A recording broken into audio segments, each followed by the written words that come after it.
You're still watching the Anong Ganap, More 5.2 The Transformation Special Episode. He is an excellent host and singer, a very talented actor, a successful car racer and triathlete, and one of the most handsome actors today, ang pinakabagong miyembro ng Moron 5, Mateo Gudicelli. From sports to hosting, singing, and acting, nagulat ang movie industry sa pagpasok ng hunk athlete sa mundo ng showbiz. Mula sa mayamang angkan, Mateo was indeed born with a silver spoon. Pero ano nga ba ang ganap sa buhay na gusto pa niyang ma-explore? Lahat. Lahat. Syempre, ginagawa ko dahil talagang favorite ko yung lahat eh. Hindi ko masabi kung what is my favorite. But I think I should, in the future, I should take time to just focus on one thing at a time because a lot of times I just do it all at once. So we'll see. By next year, like this year, I really focused on acting and movies. So that's my focus. Hopefully next year it's gonna be something else and we'll see. From TV, nabigyan ng movie break si Mateo under the same direction of Wendy Ramas. Dahilan para mapabilang siya sa mga naglalakihang produksyon at makatrabaho ang mga naglalakihang mga artista.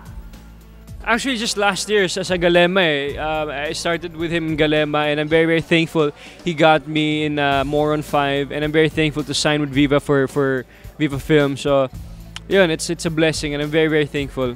I was really happy, honestly, because Moron 5.1, we all know it was a blockbuster hit, and to be part of this, to be part of the sequel, it's a blessing, diba? And hopefully part 2 will be another hit, diba? Not just that, but to work with Direk Wen, to work with the other cast.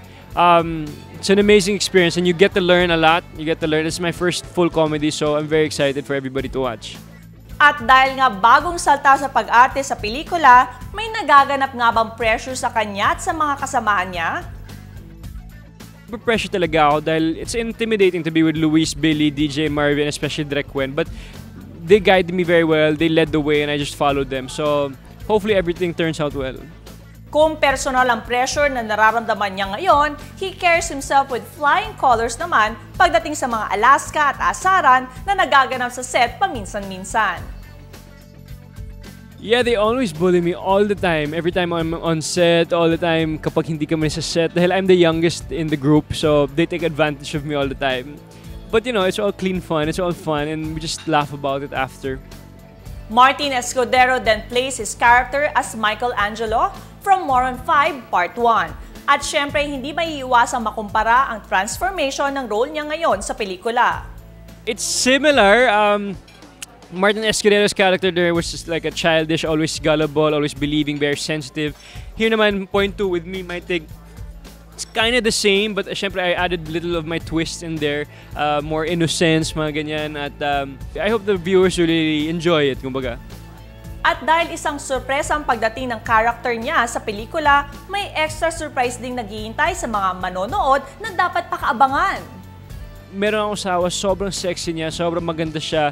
She's been in the industry for a while and she's very talented, she's very funny, and I'm excited for you guys to feel the chemistry on both of us.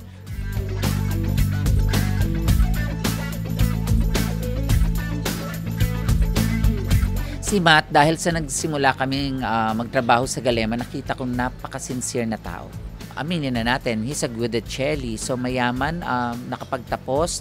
Kumbaga, hindi siya yung taong dumanas ng paghihirap, pero meron siyang sympathy sa mga mahihirap. Meron siyang, may puso siya na, sabi ko nga, kung lahat siguro ng mayayaman ganito ka-humble, wala tayong problema masyado sa mundo.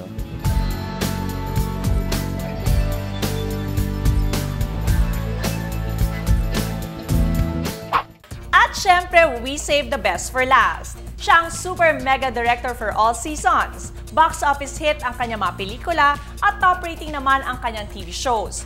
He directed most of the highest grossing Filipino films of all time. Kasama syempre dito ang nasa number 1 spot na Girl, Boy, Bakla, Tomboy na may pinakamalaking kinitang pelikula sa kasaysayan ng Philippine cinema. The box office director to beat, master storyteller Direk Wen Videramas. Sa paggawa ng pelikula ngayon na napakamahal, dapat lang talaga na kumita kasi negosyo pa rin ito. But sa aking part naman nun, dapat naman makapagbigay naman ako ng pure entertainment para yung mga papasok ng tao ay masulit nila at masabi nila sa sarili nila na sulit yung 250 pesos na ibabayad nila sa sine. At siguro yun yung dahilan din pag tinatanong nila ako, ano ba yung secret? There's no secret. Basta't alam mo yung objective mo sa pagkikwento at alam mo kung paano mo ma-entertain ang mga taong papasok sa sinehan, sila na mismo yung magkukusa. Tunay ngang walang secret formula to success at wala ring shortcut na matamo ito. Sa halos 2 dekadang ambag ni Direk Wende Ramas sa larangan ng TV at pelikula, hindi matatawaran ang mga obrang ibinahagi niya. At ang pamantayan, ang magbigay ng di matatawarang kalidad ng saya. Sa lahat ng mga trabaho ko, lalo na sa Viva Films, laging ang tanong ni Boss Vic, anong gusto mong gawin? Sa tingin ko, yun yung sikreto ng tandem namin ng Viva Films dahil yung trust nila sa akin, iingatan ko yon at susuklian ko yon ng mga pelikulang kumikita at makakapag-entertain ng tao. Tamang timpla, tamang panahon at tamang dasal. Ayon kay Direk Wen, ito ang pinaghahawakan niya sa bawat sugal niya sa paggawa ng pelikula. Unexpectedly na kumita ng ganun yon dahil wala naman talagang that time yung talagang masasabi mong ito yung parang statue ni Vice Ganda ni Ay de las Alas. But still, kapanabayan niya pa halos yung The Avengers. Pero sobrang kumita siya. So, ibig sabihin, ang Pilipino talaga, offeran mo sila at latagan mo sila ng isang pelikulang sincero, walang pretensyon at gusto mo lang silang ma-entertain, papasukin nila talaga yung pelikula mo.